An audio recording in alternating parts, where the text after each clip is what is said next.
দর্শক, আমি দাঁড়িয়ে আছি রাঙামাটির কাপ্তাই পানি বিদ্যুৎ কেন্দ্রে। আপনারা দেখতে পাচ্ছেন এপাশে 16টি গেট একসাথে খুলে দেওয়া হয়েছে আজ রোববার সকাল 8:10 কাপ্তাই পানি বিদ্যুৎ কেন্দ্রের 16টি স্পিল ছেড়ে দেওয়া হয়েছে।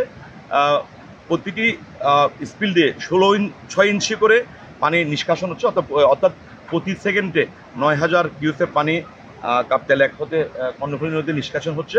আপনারা অনেকে হয়তো জানেন কাপ্তাই লেকের পানি ধারণ ক্ষমতা 109 ফুট মিন সি লেভেল, কিন্তু গতকাল রাত্রে পর্যন্ত কাপ্তাই পিডিবির ব্যবস্থাপক জনাব এটিএম আব্দুল জাহেব জানালো গতকাল রাত 108 মিন সি লেভেল ক্রস করাতে লেক ব্যবস্থাপনা কমিটির সাথে পরামর্শক্রমে বৈঠক করে ওনারা সিদ্ধান্ত নিয়েছেন আজকে সকাল 8টায় পানি ছাড়বে। সকাল 8টায় 6 ইঞ্চি করে 16টি গেট খুলে দেওয়া হয়। আমার এখানে বিদ্যুৎ উৎপাদন হলো 230 মেগাওয়াট।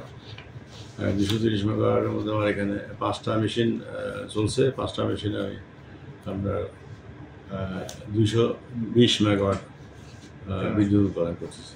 ঠিক সকাল 8:10 16টি জলকপাট খুলে দেওয়া হয়েছে। আজকে সকাল 8টা পর্যন্ত 108 মিন সি লেভেল পানি ক্রস করাতে পানি ছেড়ে দেওয়া হয়েছে। এপাশে 16টি জলগেট দিয়ে, মানে স্পিল দিয়ে প্রতি সেকেন্ডে 9000 কিউসেক পানি কর্ণফুলী নদীতে নিষ্কাশন হচ্ছে।